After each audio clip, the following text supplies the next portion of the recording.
Hola, muy buenas tardes, estimados socios de HCP y de los profesionales invitados que nos van a acompañar hoy día en nuestra reunión científica del mes de septiembre.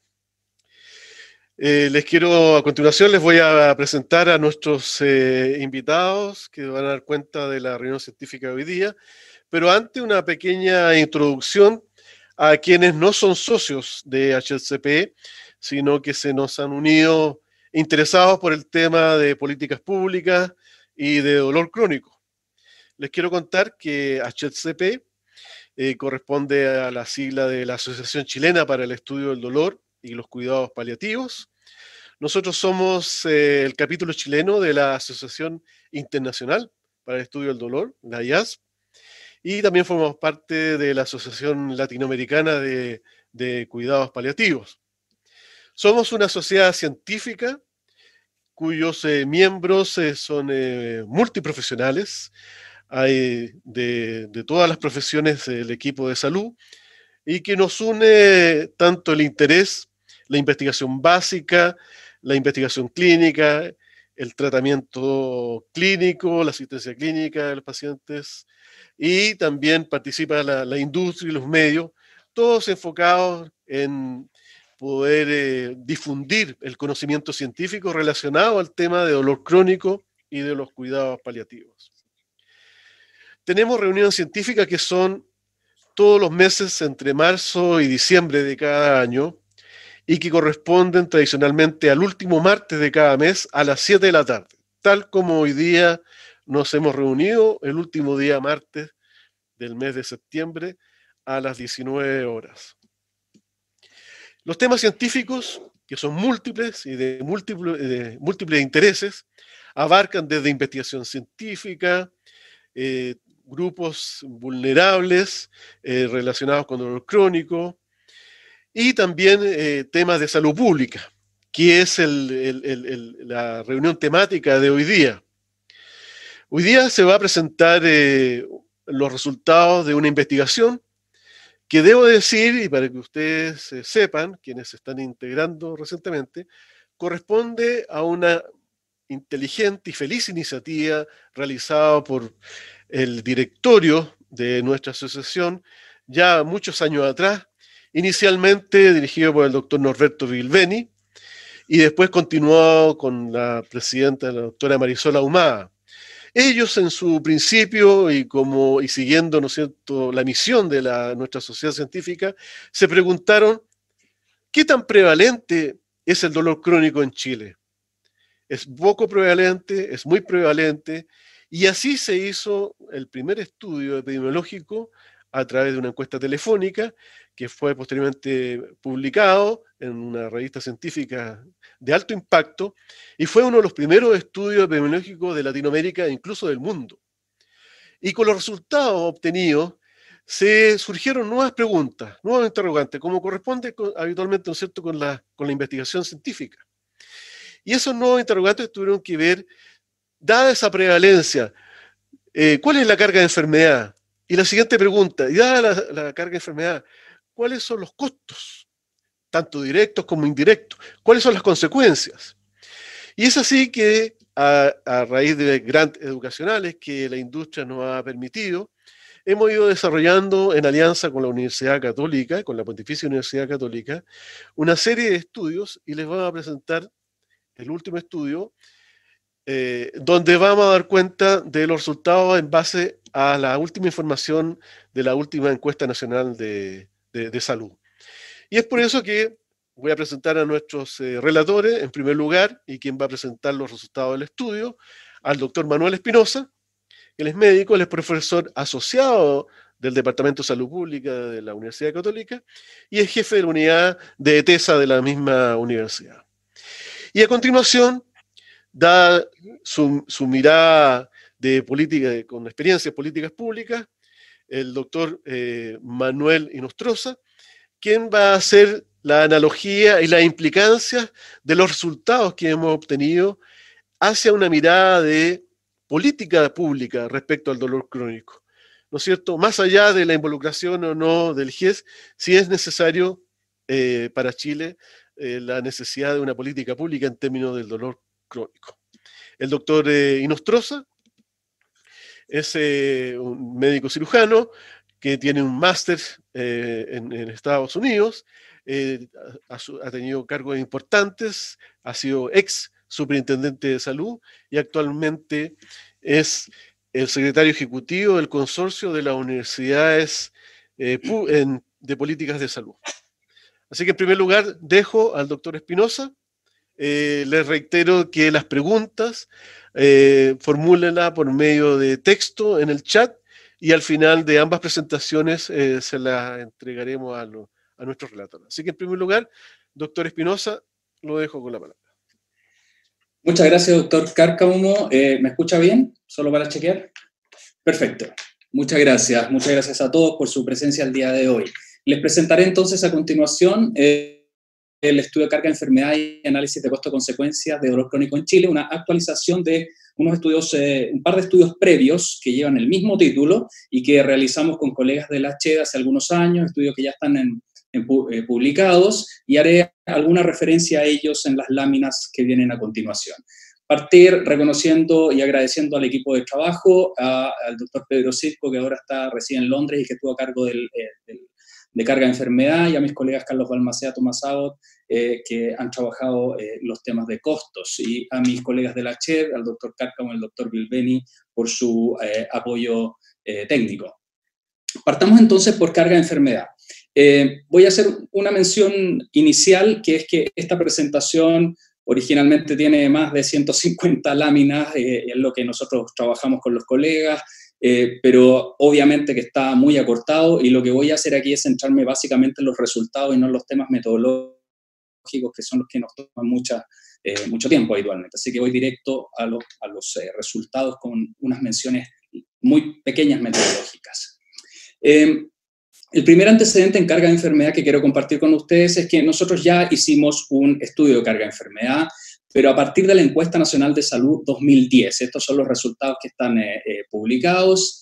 Y en esta aproximación, no voy a entrar en los detalles ni en los números, pero solo comentarles que en esta aproximación nosotros definimos en conjunto a los colegas de la CHED focalizarnos en 6 problemas de salud.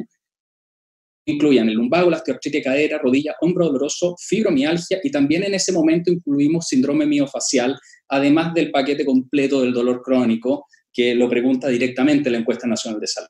Ahora, el aprendizaje que nos llegó de eso, que sacamos de eso, es que el síndrome miofacial está muy representado en la Encuesta Nacional de Salud, y en general la literatura es muy difícil hacer el ejercicio métrico.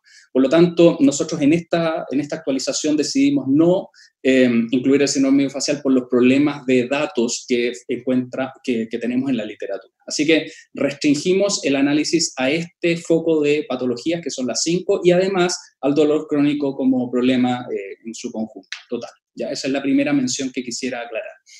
Como les digo, no mucho de metodología, pero sí les tengo que mencionar 2 aspectos metodológicos muy generales. Cuando uno estudia carga de enfermedad, uno habitualmente puede adoptar 2 aproximaciones: el llamado método clásico de estimación de DALYs, o años de vida ajustado por discapacidad, que para el caso puntual de las patologías de dolor crónico musculoesquelético es la porción de los años de vida vividos con discapacidad, por eso son los ABD, dado que asumimos de que nadie se muere específicamente de lumbago, específicamente de hombro doloroso. Por lo tanto, no está el componente de años de vida perdidos por muerte prematura.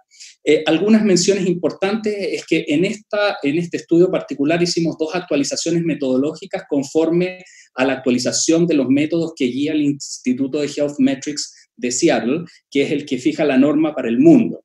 Y eso incluyó la suavización de las prevalencias y los ajustes de pesos de discapacidad utilizando el método COMO, que es el método que propone. Esto tiene una implicancia vital, porque uno no puede, dadas las nuevas metodologías, hacer comparaciones de las cargas que hicimos hace 4 años atrás y las de ahora. Los valores varían mucho simplemente por temas metodológicos, y entonces es una limitación, pero es una fortaleza en el sentido de que uno se alinea con los nuevos métodos y que permite comparaciones en el 2020 con los otros problemas de salud que eventualmente el Ministerio de Salud, quien anunció que iba a hacer un estudio de carga de enfermedad general, uno puede ir y comparar este estudio de carga con las nuevas cargas de enfermedad que debieran ajustarse a estas nuevas metodologías. Y el segundo elemento es que habitualmente uno cuando estima carga también estima a través del método de fracción atribuible, y aquí sí introdujimos algunas diferencias importantes respecto del estudio previo. A este estudio le vamos a llamar el estudio del 2019 porque lo ejecutamos entre el 2019 y 2020 y el otro fue el estudio del 2016. En este estudio ajustamos por comorbilidades, incluyendo comorbilidades no musculoesqueléticas tales como hipertensión, diabetes, depresión, además de otros factores sociodemográficos.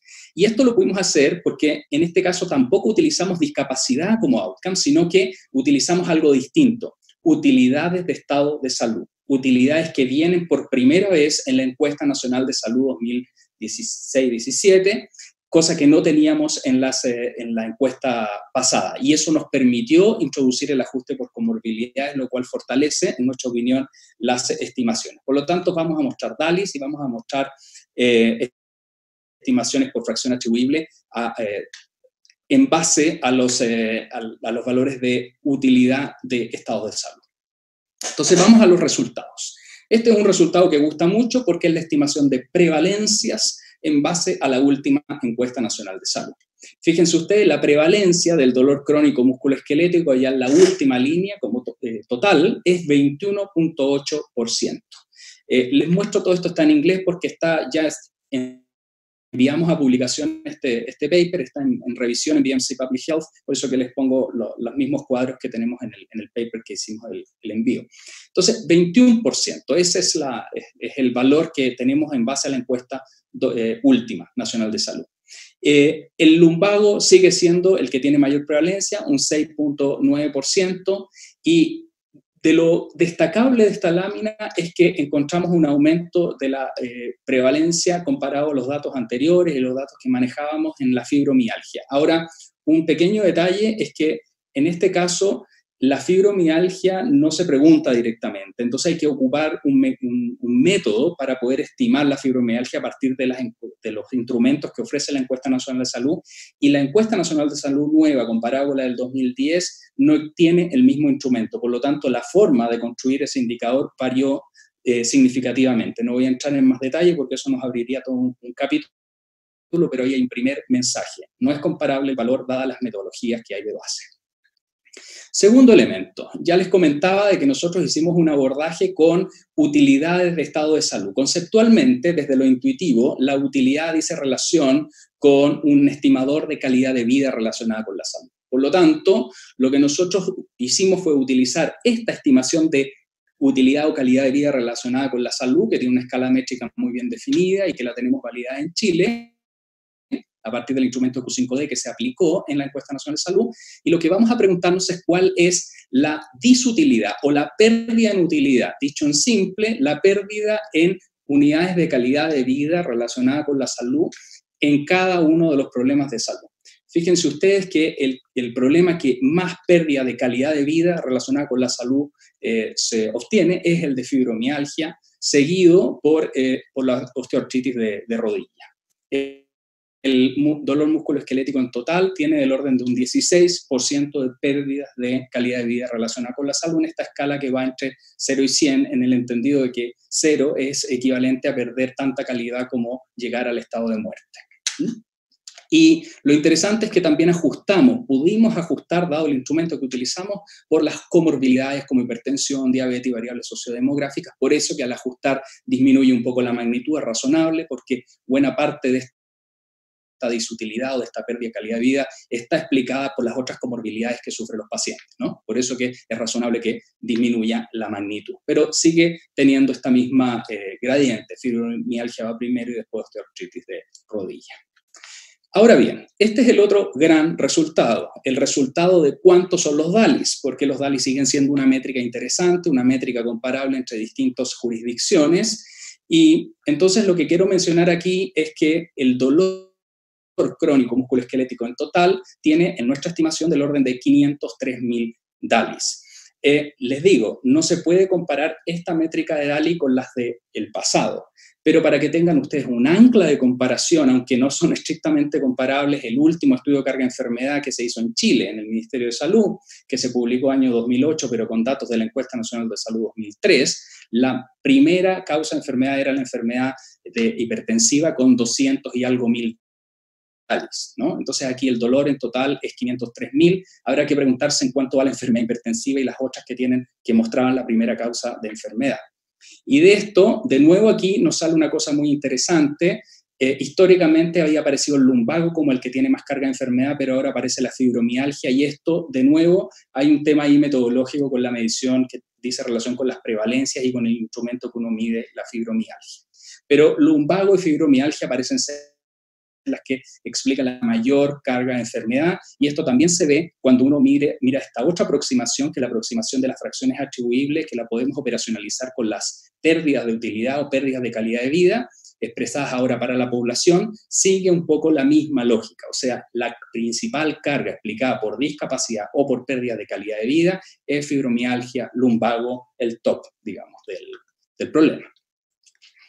Voy a pasar rápidamente a describir ya el estudio de costos y consecuencias. Aquí en el estudio de carga enfermedad hay mucho que hablar y podríamos dedicarnos una hora entera solo a eso, pero tuve que hacer una selección para poder avanzar en los otros resultados interesantes.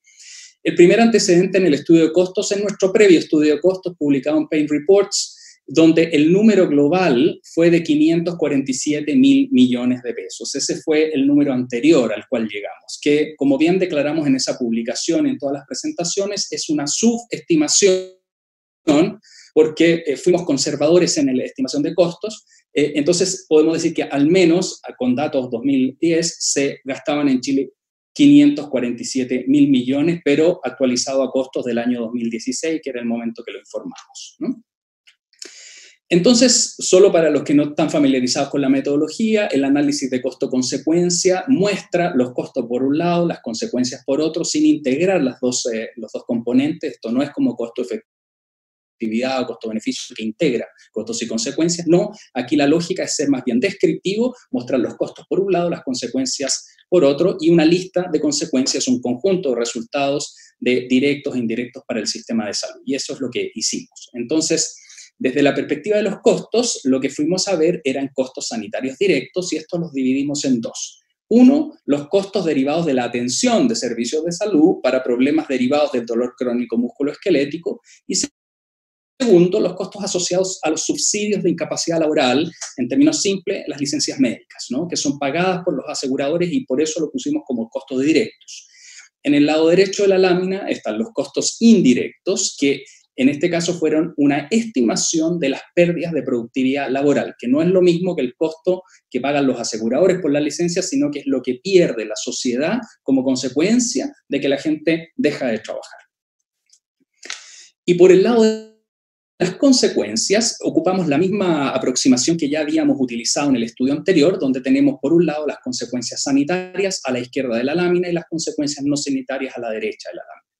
Las consecuencias sanitarias, fuimos aquí a evaluar consecuencias atribuibles a dolor, o sea, no necesariamente consecuencias derivadas de la patología en completo, sino que de la porción que está atribuida al problema de dolor. Entendemos que en buena parte de las patologías que nosotros estudiamos hay otros componentes y no solo el dolor que generan consecuencias sanitarias. Por ejemplo, la funcionalidad, ¿no? La movilidad, etc. Bueno, acá descompusimos la fracción que está atribuida únicamente a dolor. Y las consecuencias que les vamos a mostrar son calidad de vida perdida atribuible a dolor, depresión atribuible a dolor y ansiedad atribuible a dolor. La calidad de vida la vamos a expresar como años de vida ajustados por calidad prevalentes, con un horizonte temporal de 1 año, en términos poblacionales. La depresión atribuible al dolor como prevalencia y la ansiedad atribuible al dolor como prevalencia también. Para cada una de estas tuvimos que hacer un análisis que no es menor, de ir a estimar las fracciones atribuibles poblacionales para cada condición estudiada. Y por el lado de las consecuencias no sanitarias, nos enfocamos en el ausentismo laboral, y ahí lo que vamos a mostrar como consecuencia, no como costo, sino como consecuencia, es el número de licencias médicas. Entonces voy avanzando rápidamente a los resultados. En términos de costos directos de servicios de salud, que es el primer capítulo, bueno, la metodología es simple, es a partir de canastas de prestaciones para 3 subtipos de dolor leve, moderado y severo. Construimos un modelo de Markov, un modelo matemático que ya habíamos construido para el estudio anterior y validado con expertos chilenos de la CHET. Y bueno, Y ahí costeamos en base a consultas médicas, tratamiento farmacológico, atención kinésica, hospitalizaciones, y lo que hicimos fue una actualización de costos del trabajo que ya habíamos hecho anteriormente. Y aquí los resultados. En primer lugar, aquí están por patología, el subtotal de las patologías y el dolor crónico musculoesquelético en su totalidad. Y lo que encontramos aquí es que es lo siguiente, aquí les mostramos una comparación entre el estudio anterior de 2016 y 2020 porque creemos de que aquí sí podemos hacer una comparación, no como en el caso de la carga. Entonces, fíjense que en osteoartritis de rodilla, fibromialgia y hombro doloroso, lo que ocurre es que, por ejemplo, en rodilla, lo que ocurre es que disminuyó el costo esperado total. En fibromialgia aumenta el costo esperado total y en hombro doloroso disminuye el costo esperado total. Ahora, esto va en línea con las estimaciones de prevalencia que nos da la Encuesta Nacional de Salud. O sea, en osteoartritis de rodilla lo que encontramos entre el 2016 y 2020 es una disminución de prevalencia. En fibromialgia aumento de prevalencia y en hombro doloroso disminución. Y en general esto va correlacionado con el costo.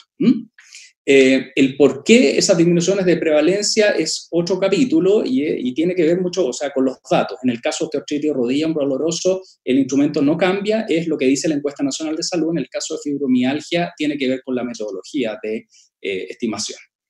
Ahora bien, ¿qué es lo que pasa en osteoartritis de cadera y lumbago? Si ustedes ven, aquí en cadera disminuye el costo esperado, pero la prevalencia aumenta, y en lumbago lo mismo. ¿Por qué ocurre esto? Bueno, lo voy a ejemplificar con el caso de lumbago. Como digo, en lumbago disminuyó el costo esperado, pero aumentó la prevalencia levemente, o al menos se mantiene. Y lo que uno observa acá es que cuando va a estudiar las canastas y cómo se costearon, lo que vemos es que en muchos casos, como por ejemplo aquí en el caso del dolor moderado y severo, disminuyeron los costos esperados. Y la disminución de costos esperados está dada porque disminuyeron los aranceles, o sea, los precios que nos dan los aranceles que nosotros utilizamos para construir las canastas, como el arancel de la modalidad de atención institucional de FONASA, etcétera, disminuyeron muchas de las prestaciones de servicio en términos del costo. Y en el caso, les cuento del problema de osteoartritis de cadera, por ejemplo, que era el otro tema, vuelvo atrás, aquí en osteoartritis de cadera, que también disminuyó, pero aumentó la prevalencia. Uno de los grandes drivers de esta disminución es que el precio de la prótesis para los casos severos que requieren recambio había disminuido de manera significativa. Entonces, esas son las razones. Ahora bien, el subtotal del costo esperado por servicios de salud, llegamos al número de 411.000 millones de pesos y fracción. Y si uno ahora va a costear el dolor crónico musculoesquelético en completo, que incluye estos problemas de salud, pero también otros problemas derivados a dolor crónico, llegamos al número de 535.000 millones de pesos, solo por servicios de salud. Vamos a costos directos por subsidio de incapacidad laboral. Este es el gasto de las licencias médicas. Entonces, aquí, ¿qué es lo que hicimos? Primero, lo que hicimos fue estimar el salario esperado según tramo de FONASA en la encuesta CACEN 2018, básicamente porque cuando nos dieron la base de datos FONASA no nos decía la base de datos cuánto pagaron en licencias médicas, solo nos decía cuántos días de licencias médicas pagaron, pero no el gasto efectivo de FONASA en términos de ese gasto. Por lo tanto, tuvimos que hacer una estimación en base a la mejor alternativa que teníamos, el mejor recurso, que fue la encuesta CACEN 2018. Y entonces le imputamos para los días sí de licencias médicas en base a la base de datos de FONASA. En el lado de las ISAPRES la cosa es mejor porque la base de datos que nos entregó la Superintendencia de Salud venía con toda la información. O sea, tenía los días de licencia, pero también cuánto pagaron las ISAPRES por esas licencias. Por lo tanto, esta es una suma de los componentes público y privado, donde en el público, lamentablemente, no tenemos toda la data. Esta es la paradoja, ¿no? De que tenemos data del privado y no tenemos data del público. Solo esta diapositiva lo que quiere mostrarles es que tuvimos que extraer mucha data. Tenemos el dato en números de licencias por problema, de días de licencia esperados, sus desviaciones estándar, tanto para FONASA y ISAPRE, y los tramos esperados de salario según categoría de FONASA. Con esto es que podemos estimar los resultados que les muestro en esta diapositiva. Tenemos mucha más desagregación de estos datos, pero finalmente este es el dato que quiero que recuerden.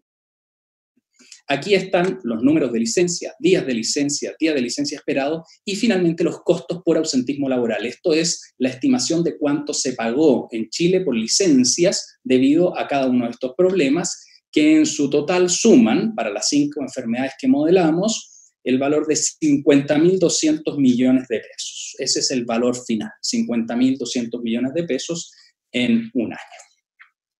Y les muestro esto simplemente para complementar que de esos 50.000 millones, el 83% es gasto de FONASA y solo un 16% es gasto de las ISAPRES. Acercándonos hacia el final. Costos indirectos ahora por pérdidas de productividad laboral. Esta es la idea de ir a estimar cuánto pierde la sociedad, digamos, porque la gente no está trabajando. Entonces, aquí hay varios métodos no hay varios realmente, hay dos que son los más utilizados, el método de capital humano y el método de fricción. El método de fricción tiene cierta lógica, pero requiere datos que no disponemos en Chile, y por lo tanto, vamos por la segunda opción, que es muy utilizada en la literatura, que es el método de capital humano, donde uno lo que hace es asumir que el sueldo esperado de cada uno de los individuos es un proxy de la productividad laboral. Esta es un supuesto razonable en países donde el sueldo realmente da cuenta de lo que producen las personas. En Chile uno podría hipotetizar de que el sueldo quizás está subestimado respecto a la productividad de las personas. Es una pregunta empírica, pero uno podría decir de que, dada la asimetría de sueldos que tenemos en Chile, la gente, su productividad es más de lo que le pagan. Entonces uno podría decir que la estimación que nosotros vamos a hacer utilizando este método es una subestimación de las verdaderas pérdidas de productividad laboral. Y en ese sentido estamos en línea con lo que estamos planteando desde el inicio. El valor que lleguemos va a ser una subestimación. De nuevo, entonces, utilizamos la encuesta CACEN para tener ahora los sueldos, los salarios esperados para un individuo promedio en los distintos tramos, FONASA A, B, C y D, y en este caso le agregamos el esperado de un individuo ISAPRE, entendiendo de que ahí hay una distribución muy asimétrica, pero definitivamente igual el valor esperado es lo más apropiado. Y después tenemos por otro lado los días de ausentismo, que también los fuimos a estimar a partir de las mismas bases de datos que ya les mencioné, para el cálculo previo del pago de licencias médicas. Aquí también lo utilizamos, pero ahora para los fines de estimar costos indirectos por pérdidas de productividad laboral. ¿Cuáles son los resultados? Los resultados, de nuevo, tenemos ahí el número de licencias, de días de licencia, etc. Aquí sí tomamos el número de días de licencia completo, no solo los días de licencias que se pagan, sino que los días de licencia completo, ¿no? En el caso anterior solo estimábamos los días de licencia que el sistema paga. Acá todos los días, porque la lógica es distinta. Y llegamos a costos por pérdida de productividad laboral que están aquí en esta columna, en la penúltima columna, para cada una de las patologías, que suman, y este es el valor que yo le quiero entregar, es de 78.000 millones de pesos en las 5 patologías musculoesqueléticas que pudimos modelar, ¿no? Entonces ya llevamos los 530 y tantos mil millones de costos de servicios, los 50 y tantos mil millones de costos por subsidio de incapacidad laboral, y ahora 78.000 millones por pérdidas de productividad laboral. Al final se los voy a resumir en una tablita para que le quede la idea general. Ahora abrimos el capítulo de consecuencias.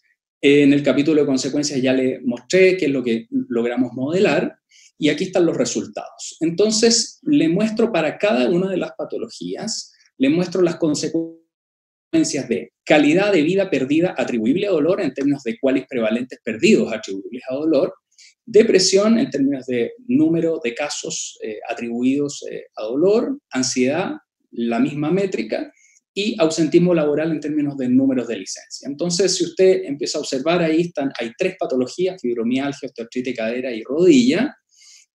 Datos interesantes. Aquí, fibromialgia, como es esperable, tiene la mayor cantidad de QALYs prevalentes perdidos, ¿no? 54.000 QALYs, y le adelanto con la diapositiva posterior que le muestro los hombros dolorosos y lumbago, donde lumbago tiene 31.000 QALYs perdidos, y vuelvo atrás, fibromialgia tiene 54.000. Entonces, de nuevo, fibromialgia, lumbago nos muestran la misma tendencia que veíamos en términos genéricos, pero ahora cuáles perdidos atribuidos a dolor, no atribuidos a funcionalidad o a otras cosas.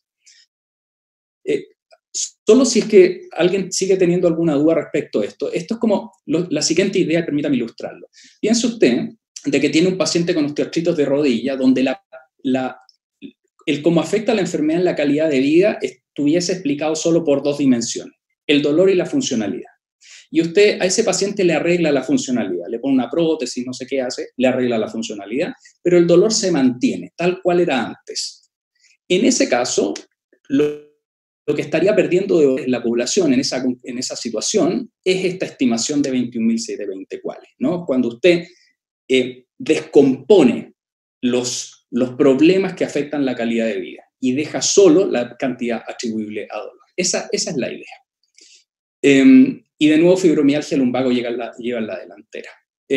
Los otros temas interesantes son el número de licencias médicas, por cierto. Por ejemplo, que te tiene aquí que en osteoartritis de rodilla son 16.800 licencias médicas, 7.000 licencias médicas en osteoartritis de cadera, 8.000 en fibromialgia, pero mire lo que pasa acá en lumbago, son del orden de 273.000 números de, digamos, licencias médicas por concepto de lumbago. Nosotros tenemos toda la desagregación de las licencias médicas por tipo de tramo de FONASA, por qué sé yo, ISAPRE, etcétera, por si alguien tiene dudas, y la idea es que estamos escribiendo otro paper para desagregar mucho esa información. Finalmente, el total de dolor crónico musculoesquelético, estamos hablando de 155.000 cuales prevalentes perdidos atribuibles exclusivamente a dolor. Es una cantidad grande cuando uno tiene los datos de cuales de otros problemas de salud, es una cantidad considerable a nivel poblacional. 30.800 casos atribuibles a dolor, 30.800 casos de depresión atribuibles a dolor, 93.000 casos de ansiedad atribuibles únicamente a dolor y 316.000 licencias médicas por ausentismo laboral, que es simplemente la suma de las licencias médicas de las 5 patologías anteriores, ¿no? No tenemos datos de todas las licencias médicas atribuidas a todas las posibles causas de dolor. Entonces esa también es una subestimación. Este es el cuadro resumen que nosotros hemos escrito para el paper, que esperamos enviar a publicación ya en un par de semanas más, que resume toda la información que yo les he presentado aquí y que tiene foco en estos 5 problemas de salud. Finalmente, entonces, para no ocupar más tiempo del que me habían dado, recordarles los grandes mensajes, que en términos de costos directos por servicios de salud estamos estimando al 2020 535.000 millones, por costos por subsidio de incapacidad laboral 50.000 millones extra, y que tiene el problema de ser una subestimación porque son solo las 5 patologías de dolor. Después, costos indirectos por pérdidas de productividad laboral, 78.000 millones, lo que da un costo esperado total de 663.000 millones, que contrasta un poco con los 545.000 millones que habíamos estimado en el estudio previo, ¿no? A pesar de las variaciones en prevalencia y a pesar de las variaciones en aranceles, que no todo siempre ha ido en alza, sino que algunos han incluso disminuido. Y el otro gran mensaje es que el lumbago y la fibromialgia son las principales causas de carga de enfermedad y de pérdidas de calidad de vida atribuibles a dolor. Sin embargo, en fibromialgia tenemos que relevar un tema importante, que es la medición de la fibromialgia para la próxima encuesta nacional de salud. Tenemos que tener una medición que sea comparable y que sea validada, ojalá por los expertos de la CHED, porque hasta ahora estamos teniendo que construir de la mejor manera posible la fibromialgia a partir de los instrumentos que nos dan las encuestas, pero nadie creo que se ha sentado a ver cuál es la mejor forma de preguntarla en la encuesta nacional de salud y medirla y darle reproducibilidad en el tiempo. Esa es otra de los grandes aprendizajes. Muy bien, eso es lo que quería presentarle, doctor Cárcamo, así que le doy la palabra. Muchas gracias.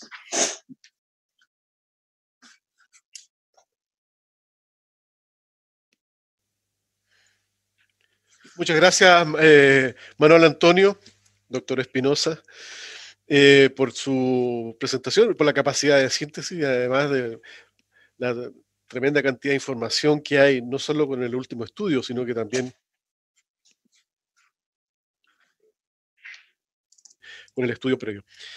El doctor Manuel Adrián Inostroza, quien nos va a hacer sus comentarios respecto a las implicancias en política pública. Manuel, tienes la palabra. Bueno, muchas gracias, César, y también muchas gracias por quien me precedió con la conferencia Manuel, mi tocayo, Manuel Espinosa. Bueno, yo también muy ajustado en el tiempo, voy a 4 elementos, un poco el control y comentarios generales respecto del estudio, algunos antecedentes previos de información que uno puede recabar a este tipo de análisis en otros tipos de análisis, dar cuenta un poco de la dinámica actual, que es la política pública actual en rectoría sanitaria, cuando me refiero a esto, a la definición de qué incluir o qué no incluir en el plan de beneficios actual de nuestro sistema de salud está teniendo, y cuáles son, por ende, finalmente las recomendaciones finales que habría que hacerle a la CHET y a los autores de este informe si es que se quieren allegar estos antecedentes para incidir en la definición de la rectoría sanitaria respecto a inclusión de este tipo de información para decisiones de política pública. Bueno, primero, el primer análisis o el primer tipo de comentario tiene que ver con que me ha correspondido participar entre estas cosas muy interesantes por fenómeno de pandemia en varias comisiones o reuniones de expertos internacionales respecto a tendencias globales que hoy día están sufriendo o viviendo los sistemas de salud. Y hay una primera cosa interesante, bueno, la pandemia incluso ha acelerado muchas de estas tendencias, todo el tema de la transformación digital de nuestros sistemas de salud, algunos hablan del nuevo contrato social digital del siglo XXI que va a impactar en salud, vinculado a esfuerzos de política pública como la cobertura universal efectiva promovida por la OMS, que en conjunto algunos hablan de que nos puede, sobre todo para los países en vías de desarrollo, y acortar distancias con los sistemas de salud más desarrollados. Hay toda una mirada como, de alguna manera, potenciar 4 pilares del desarrollo de los sistemas de salud en cuanto a la infraestructura tecnológica, su capacidad de investigación, todo lo que es la política educacional en salud y la construcción de servicios y beneficios de salud. Hay una erupción muy importante en varios conceptos que ya no son novedosos, pero que vienen golpeándonos hace rato, esto de la construcción de servicios de salud personalizados, se empieza a hablar ya de salud pública y medicina de precisión, todo el tema del desarrollo de las ciencias ómicas y el manejo de la gestión de datos, y una serie de principios que van en la lógica de estimular más la promoción y prevención en salud y dejar que los ministerios sean ministerios de la enfermedad y más ministerios de la salud.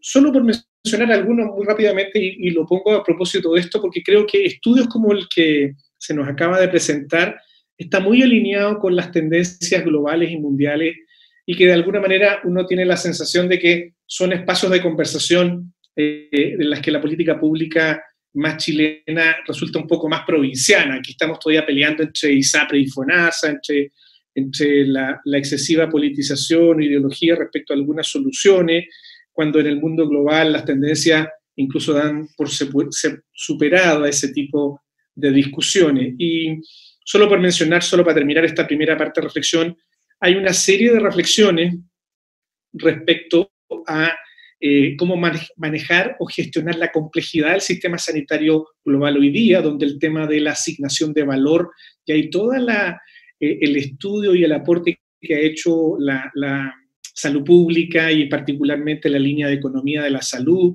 para establecer mecanismos de valorización y entrar en una estrategia de valor más que de gasto en salud, ha resultado muy interesante, y por eso que lo destaco a propósito del aporte de este tipo de estudios. Insisto, nuevamente todo lo que es la transformación digital está llevando a la delantera porque nos está permitiendo poner en el centro del paciente, en el centro del sistema al paciente, cosa que por la vía más tradicional parecía más difícil. La tecnología parece ser una gran ayuda para eso.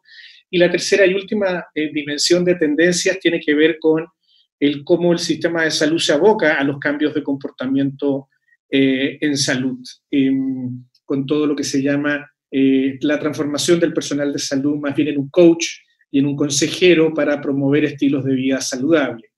A propósito de la reflexión que me imagino algunos han tenido sobre el dilema social, el último documental tan de moda y tan comentado en la última semana en Chile y en el mundo, es tal vez la potencialidad de transformar algoritmos que buscan intencionar los cambios conductuales no de manera negativa o en aspectos negativos, sino que en este caso podría ser una oportunidad de transformación para estimular en salud estilos de vida más saludables y no al contrario. Bueno, cierro esta reflexión de esta primera dimensión porque creo que este estudio, bueno, me parece, yo no soy el experto en realidad más preciso para tal vez comentar los detalles metodológicos, pero de la lectura rápida o a ojo de buen cubero me parece un excelente estudio, un estudio que renueva y mejora la evidencia respecto al estudio del año 2016 sobre la carga de enfermedad, costos y consecuencias. Es mucho más preciso, tiene mejorías metodológicas que son evidentes y que constituye un gran aporte en la dirección que ya he señalado. Creo que colabora con la evidencia para un mejor proceso de decisiones de parte de la autoridad sanitaria, que hoy día está articulando eso en torno a la construcción del plan de beneficios que se nos viene, tanto por la patología GES, Ley Ricardo Soto, y la actualización de los aranceles MAI y MLE del FONASA. Aporta datos objetivos que permiten dimensionar los eventuales impactos o resultados y que puede tener a abordar este de salud, y se alinea, como he dicho, con las tendencias de cambio de un sistema de salud más resiliente y preventivo, menos enfermedad y más foco en la salud, y por lo tanto con elementos de juicio técnico que ayuden a una toma de decisiones en esa dirección. El segundo aspecto es algunos antecedentes que rápidamente me surgieron o me surgen a propósito de decisiones que han acompañado la política pública respecto a temas de política pública vinculados al tema del dolor. Bueno, lo primero es que ustedes saben que desde el primer GES tenemos un plan de salud, un problema de salud, el número 4, que es alivio del dolor y cuidados paliativos por cáncer avanzado, y que hasta marzo del año 2019, que es el último dato público por la Superintendencia de Salud, ha acumulado un total de 216.343 casos GES en FONASA y poco más de 14.000 casos GES en ISAPRES. Y si bien ha habido intentos por evaluar otros problemas de salud y por incluir dimensiones de dolor crónico no oncológico asociados al sistema de evaluación de costos y de evaluación de problemas de salud en sus criterios de priorización, el último, el más evidente, fue el del estudio de verificación de costos del 2018, donde la evaluación de los 10 eventuales problemas adicionales, hay que recordar que finalmente se terminaron incorporando 5 problemas adicionales a los 80 que existían. Había un estudio, uno de los problemas de salud en evaluación era cuidados paliativos no oncológicos, pero aquí está el extracto del acta, donde en decisión ministerial, con el ministro Mañalich presente, que habían recién asumido el 27 de junio del año 2019, el año pasado, así como se decide incorporar 5 nuevas patologías a las 80 ya existentes del anterior decreto, y luego de llegar a acuerdo con Hacienda, dice en este contexto, en el párrafo final, comenta que no pudo ser posible incorporar cuidados paliativos no oncológicos por el impacto presupuestario que conlleva, que sobrepasa con creces las posibilidades que se tienen por el límite poco nítido que existe entre las enfermedades que se podrían cubrir y las que no. Hago este comentario porque aquí hay un antecedente de política pública interesante de que se ha estado evaluando la incorporación de otros problemas de dolor crónico no oncológico, aun cuando uno revisa en detalle en el estudio de verificación de costos, no se refiere en este caso específicamente a dolor crónico de origen musculoesquelético, sino que de otro tipo de patología. De la revisión era pacientes con problemas hepáticos, cirrosis, VIH y otras patologías, pero generan también dolor crónico, pero no específicamente aluden a esta condición que estamos analizando. Entonces, lo planteo aquí porque hay elementos que podrían hacer plausible la incorporación de estos nuevos antecedentes y estos nuevos estudios ya cuando tenemos 2 seguidos para el análisis de decisión de política pública en esta dirección. Una tercera cosa que me recordé fue un estudio que se hizo por allá enero del 2009, me correspondió en esa época lanzarlo públicamente como superintendente, y fue el primer estudio de autoevaluación en más de 2.000 personas de la región metropolitana, donde hicimos el análisis de el cuestionario EQ5D, en donde hicimos precisamente estos análisis de utilidad de estados de salud. Se evaluaron en esa población como un primer referente para la eventual toma de decisiones que pudiese ser un apoyo a toma de decisiones de política pública en patologías como esta u otras. Y solo rescaté una anónima, no voy a poner, de que en aquel entonces, en esos 2.000 casos estudiados en hogares, encuesta presencial en hogares de la región metropolitana, fue un estudio que solo se pudo abarcar en la región metropolitana, aparecía en la dimensión de dolor o malestar ya un 34,1% de personas que manifestaban tener un dolor o malestar moderado que afectaba, por cierto, su calidad de vida. En tercer lugar, quiero comentar a propósito de estos antecedentes y de lo que podría ser la tendencia global.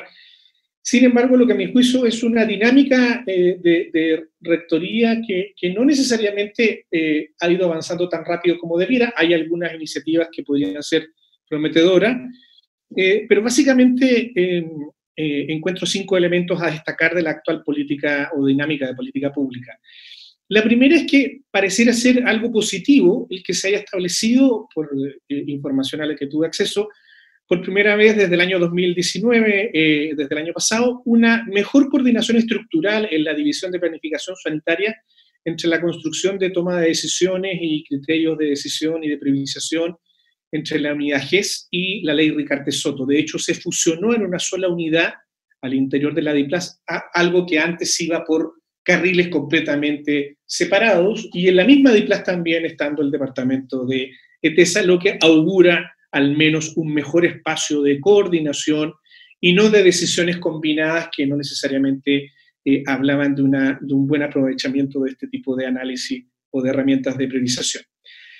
Segundo, insistir en que en el contexto de la dinámica actual sigue siendo muy importante y muy relevante la abogacía, tanto de la organización de pacientes como de sociedades científicas que, como las de ustedes, pueda llegar elementos para evaluar la toma de decisión. De hecho, la explicación que se me dio respecto a la evaluación del dolor crónico no oncológico de las patologías que mencioné fue básicamente porque fue presentado por asociación de pacientes con algún respaldo de sociedades científicas, o al menos así es lo que se recuerda.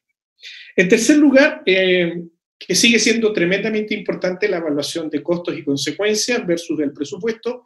Si uno hace un simple cruce de lo que es el presupuesto 2020 y el costo directo, sin siquiera mencionar los costos o consecuencias, perdón, además que nos explicó muy bien el profesor Manuel Espinosa, uno podría hacer un análisis de que la relación del impacto en costos directos versus lo que es el presupuesto actual es de aproximadamente un 6%, es decir, estos 663.000 millones equivalen a un 6% de los 10 billones de 10 millones de millones de pesos, esos son equivalentes a 10 billones de pesos chilenos en el presupuesto vigente del 2020, lo que da cuenta de un importante impacto presupuestario en la optimización o consecuencias o en la reducción de las enfermedades de una mejor política pública respecto al manejo del dolor. En cuarto lugar, el tema de la tendencia de un enfoque más preventivo y la asignación de decisiones en la consideración de estrategias de valor. Parece interesante relevar. Sin embargo, aquí hay un trade-off o una suerte de efecto que revierte de alguna manera la discusión a la toma de decisión, puesto que una de las razones, fíjense que se me explicó, de que finalmente esta iniciativa del estudio de verificación de costos 2018 eliminó la posibilidad de priorizar estas patologías en dolor crónico no oncológico, era esta dificultad entre asignar una suerte de priorización en base a instrumentos de medición del dolor crónico en general versus el dolor crónico generado por algún tipo específico de patologías con canastas específicas y por lo tanto que respondieran a la lógica de priorización del GES. Digo esto porque hay aquí un trade-off. De hecho, hubo una discusión interna en el Ministerio de Salud que es bastante contradictoria, porque por un lado sumaba que más patologías incluyesen en el listado la consideración global de la importancia del dolor crónico, pero por otro lado, al solo definir algunas y no todas, porque incluirlas todas tiene un costo presupuestario muy, muy alto, y por lo tanto juega en contra de la toma de decisión, caíamos en la dificultad de qué patologías incluir en la priorización de este manejo del dolor crónico por algunas patologías y cuál dejamos fuera, que evidentemente es el problema esencial que tiene la priorización del GES y toda política pública de priorización, porque la aspiración máxima de cualquier salubrista es dar una solución integral a todos los problemas de salud, pero sabemos que eso, frente a la dinámica de la escasez de recursos y el costo de oportunidad de los recursos, no siempre es posible, o en la mayor parte de las veces no es posible lograr. Y mi quinto comentario de respecto a la dinámica actual de la política es que, con todo, en general, los procesos de innovación de política pública están siendo muy lentos, y tal vez hace que decisiones con este nivel de información o con la calidad técnica de este informe no necesariamente son rápidamente asumidas. Solo quiero poner dos ejemplos que están muy correlacionados acá.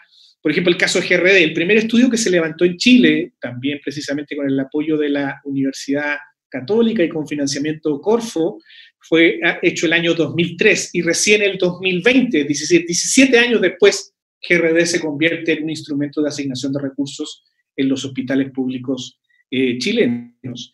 Y de institucionalidad de TESA venimos discutiendo al menos, no sé, yo diría que 15 y con mucho más intensidad 10 años, y aún no tenemos una institucionalidad robusta que permita resolver sistemática e institucionalmente de mejor manera los problemas de priorización de prestaciones en salud en nuestro sistema de salud chileno.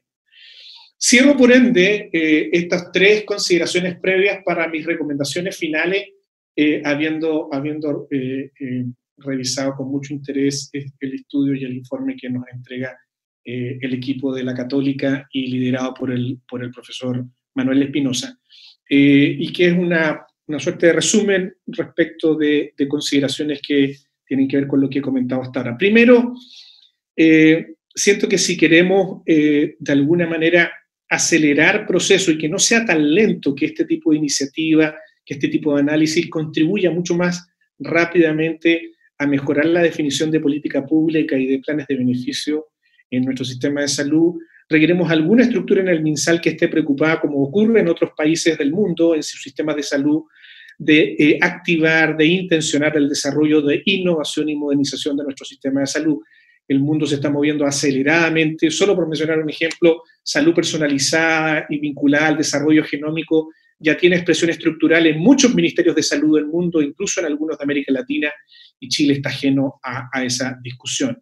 Mi segundo comentario: requerimos avanzar hacia una nueva institucionalidad de TESA más robusta y autónoma, más que una mejor coordinación, que ya es un avance, sin duda hay que reconocerlo. Esta coordinación entre GES y Ley Ricardo Soto es mucho mejor que lo que teníamos antes, esta discusión separada, por lo menos un solo canal para el análisis de todo tipo de priorizaciones, pero creemos que cuando estamos discutiendo una reforma en Chile donde incluya la posibilidad de tener un plan de salud universal, por lo tanto mucho más complejo que solo el GES o la Ley Ricardo Soto, es fundamental tener esta institucionalidad robusta para establecer priorizaciones con el rigor técnico que un sistema de salud como el chileno ya se merece. Distinguiendo esto, por cierto, la función de rectoría de la definición de política pública, de qué es lo que es finalmente el plan de salud universal, de lo que es la institucionalidad ETES. Tercero, requerimos una reforma a la alta dirección pública que, en el caso de los ministerios, incorpora los segundos niveles técnicos a fin de construir una carrera técnica que hoy día los ministerios, y adolece particularmente al Ministerio de Salud de Chile, no tiene, y que tenemos que, lamentablemente, con los cambios de gobierno y cambios de ciclos políticos, cambia toda la estructura, no solo de ministros, subsecretarios, jefes de división, sino que también vuelan muchos directores o jefes de departamentos técnicos que están afectando la continuidad de políticas como la dirección que estamos teniendo.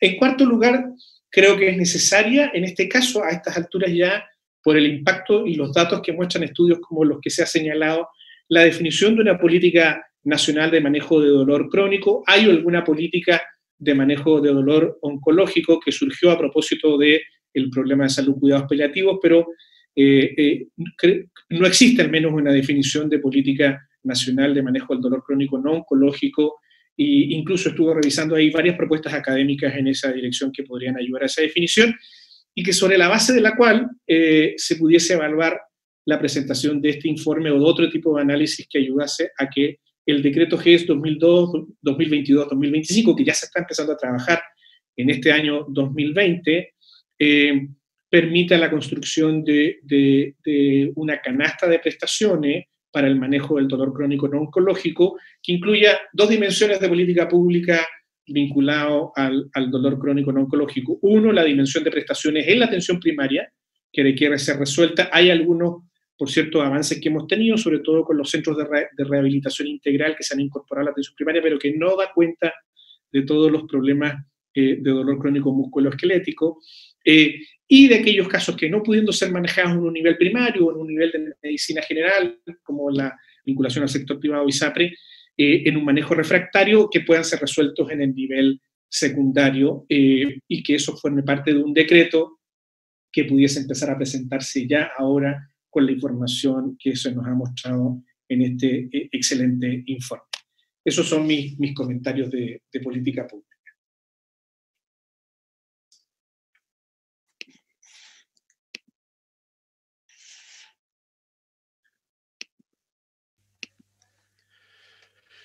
Muchas gracias, Manuel Adrián, por tu presentación, que complementa perfectamente la exposición hecha por Manuel Antonio.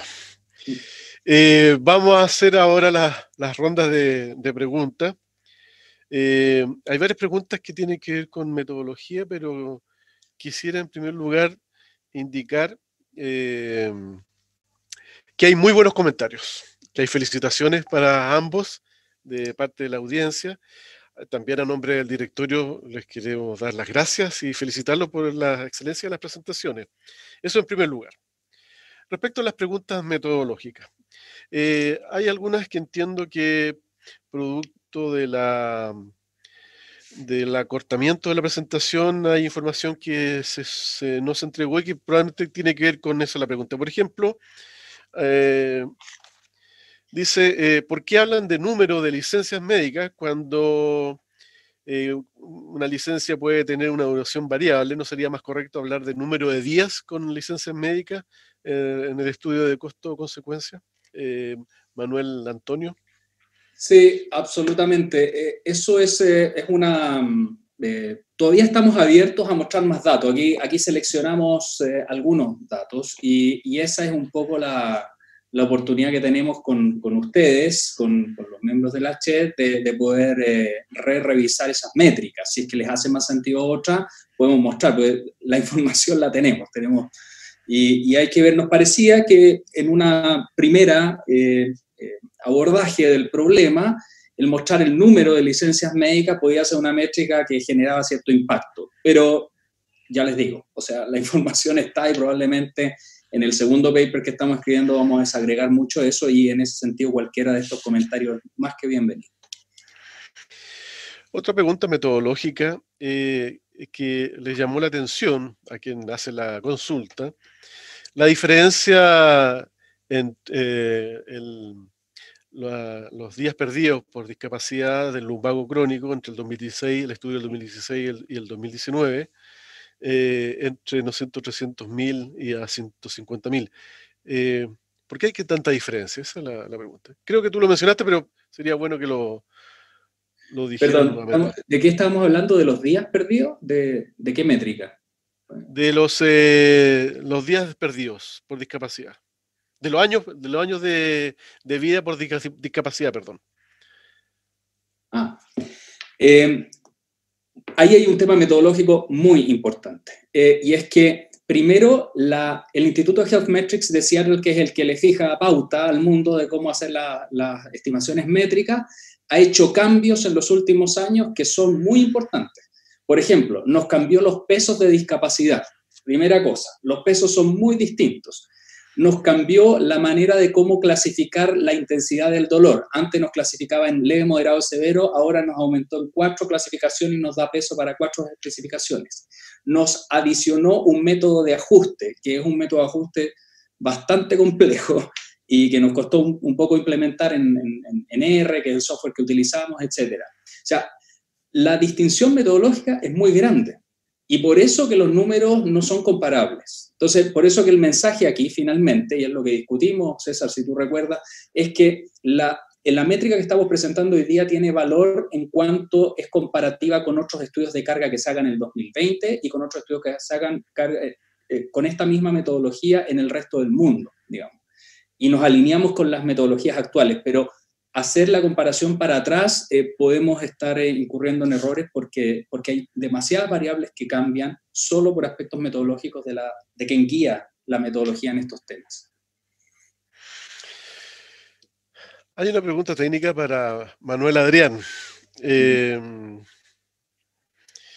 Quizá un poco técnica, pero yo voy a hacer una pequeña introducción. Lo que pasa es que hay una modificación de la clasificación internacional de enfermedades. Está ahora la CIE 11, que entra en vigencia creo que en el próximo año o el subsiguiente.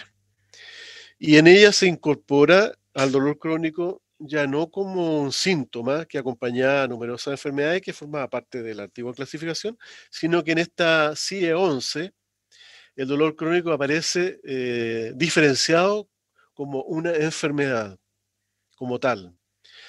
Y aparecen subclasificaciones dentro de esta enfermedad que se llama dolor crónico, que se va a llamar dolor crónico en la CIE 11, y una de ellas es dolor crónico musculoesquelético, primario y secundario. Entonces la pregunta que te hacen en tu mirada, digamos, de experto en política pública, ese cambio a nivel internacional de reconocer, ¿no es cierto?, al dolor crónico como una enfermedad, ya no como un síntoma que acompaña sino como una enfermedad propiamente tal. Y dentro de esa enfermedad, reconocer al dolor musculoesquelético crónico como a su vez como una enfermedad también, ¿qué implicaciones puede tener dentro de las políticas públicas de los países? ¿Apoyaría? ¿Sería un elemento técnico que apoyaría el hecho de que ya exista el reconocimiento de que el dolor crónico musculoesquelético sería una enfermedad como tal?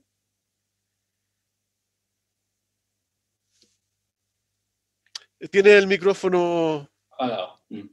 Sí, aplicado, muchas gracias, aplicado a nuestra realidad y en el contexto de cuál es la dinámica actual que yo describo de definición de política pública para las decisiones de priorización de qué incluir en nuestros planes de beneficios actuales, sin duda que sería una ayuda, porque tal como, para bien o para mal, con las ventajas que tal vez tuvo eso en un comienzo, pero que tal vez con los problemas que empieza a tener a estas alturas de desarrollo de los sistemas de salud, la manera en cómo estamos priorizando por problemas de salud o por enfermedad, sin duda que ayudaría en esta actual metodología y probablemente en la definición del decreto del periodo 2022-2025, sin duda ayudaría, porque pone el contexto de analizar el dolor crónico musculoesquelético en particular como una entidad de enfermedad o patología. Y eso podría ayudar a complementar la decisión de política pública de incluirlo, toda vez que, como te dije, ya el dolor crónico no oncológico respecto a algunas patologías, aunque no necesariamente musculoesquelético por mi revisión, ya estuvo a punto de haber ingresado adicionalmente en este último decreto.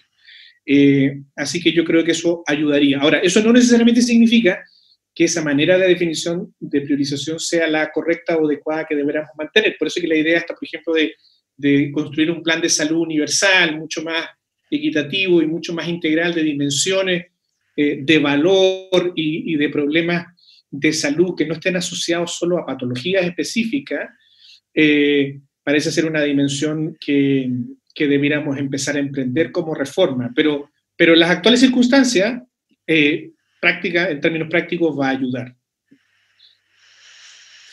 Bien, hay un par de preguntas más. Vamos a dar unos 5 minutos más para poder completar las preguntas. Hay muchas preguntas, hay mucho interés, qué bueno. Y ¿Puedo hacer un comentario? Sí, por supuesto. Rápido. Es que hace algunos años hicimos con colegas de la CHED y muchos que participaron en una serie de workshops que hicimos en una propuesta política pública para dolor crónico que está publicada ahí en un libro del Centro de Políticas Públicas de la Católica. Hicimos una propuesta y en el trabajo con ustedes aprendimos mucho porque aprendimos de que el dolor es de manejo multidisciplinario, entonces nos parecía de que una propuesta debía incluir el manejo en la atención primaria como elemento fundamental. Y en ese momento planteamos la idea de un programa interdisciplinario o multidisciplinario para el manejo del dolor en la atención primaria, cosa que después yo me hice la misma mea culpa en una de las actividades que ustedes organizaron en la CHER, porque con la lógica de la multimorbilidad en Chile, la lógica de seguir perpetuando el modelo basado en programas también no era una buena idea. Y entonces hoy día lo que pensamos es que debía introducirse el dolor crónico musculoesquelético dentro del enfoque de multimorbilidad de los pacientes y entrar en ese modelo, en el modelo de atención, de cuidado que debiera migrar el sistema de salud. Y la lógica del GES nos pareció de que podía ser un instrumento, pero para las cosas que hay que resolver en el nivel terciario, en el nivel de las unidades de dolor que están en el hospital, para aquellos problemas refractarios que no se logran manejar adecuadamente en el nivel primario, ¿no? Y sobre esa lógica logramos alinear esta idea de que el dolor es un problema del CIE-11, que podría entrar como dolor crónico refractario en la lógica del GES para la atención que se le da un poco en las unidades de dolor que están ubicadas en el nivel hospitalario, digamos, solo para esos pacientes, con un mecanismo súper expedito de referencia contra referencia con la atención primaria. Eso es lo que quería mencionarles, porque eso era parte de la discusión de política pública que ya habíamos avanzado, ¿no? Muy bien, muy buena la acotación, porque en realidad íbamos a cerrar con... me quitaste las palabras del cierre, pero me parece muy bien respecto a las fuerzas. No hay problema. De hecho, nosotros ahora en la CHED estamos colaborando con el Departamento de Rehabilitación en un enfoque de poder abordar el dolor musculoesquelético crónico a nivel de la APS, en términos de capacitación, paquete, y un trabajo que va a estar, espero, publicado por parte del MinSal pronto, en una etapa final. Pero es así, antes de las palabras del cierre, estaba con la pregunta esta. Hay una pregunta, dice, bueno, a todos nosotros cuando vimos el estudio nos llamó mucho la atención el aumento casi exponencial, ¿no es cierto?, de las prevalencias de la fibromialgia entre los dos estudios, entre el 2016 y la publicación nuestra. De hecho, hicimos algunas elucubraciones, ¿no es cierto?, teóricas respecto a qué le está pasando a la sociedad chilena, la asociamos, ¿no es cierto?, elucubramos respecto al aumento de las prevalencias de salud mental, de depresión, y bueno, nos quedamos con muchas preguntas, pero nos llamó mucho la atención. Y yo creo que ese es un punto que el punto de vista de salud pública se tiene que abordar, el aumento de las prevalencias de la fibromialgia. Pero la pregunta viene dado a alguien que observó eso y pregunta, ¿no será que la prevalencia tiene que ver más bien no del diagnóstico de un especialista, sino que de una prevalencia que surge de información de la APS?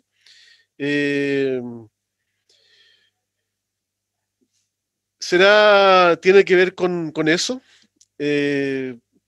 Sí, no creo.